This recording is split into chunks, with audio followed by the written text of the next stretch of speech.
Hi, I'm Martise Davis. I was an opioid addict, and here's my story. Ever since I was young, I was a phenomenal basketball player. Throughout my years of playing, I was constantly being moved up as my basketball skills were always improving.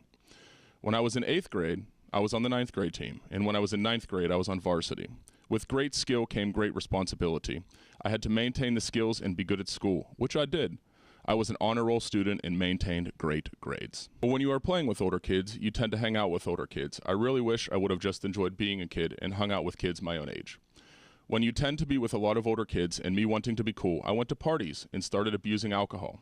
My abuse of alcohol led me down a path of partying out of control. At one party, I was offered a little pill and I took it.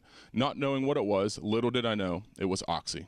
This began my multiple-year downward spiral of addiction. I wanted to constantly feel that way. Again. So I went from taking Oxy to eventually shooting up heroin. I was in too deep before I even knew it. I couldn't believe how far I'd fallen. I didn't even have enough money to keep up with my addiction, so I started to steal from my family. My mom, my dad, my aunts, my uncles, my cousins, but I needed that feeling. My grades started to slip and my basketball career began to plummet. I couldn't help it. I was addicted. Finally, it was too much for my family to handle. So they told me I either get kicked out of my house or I go to rehab.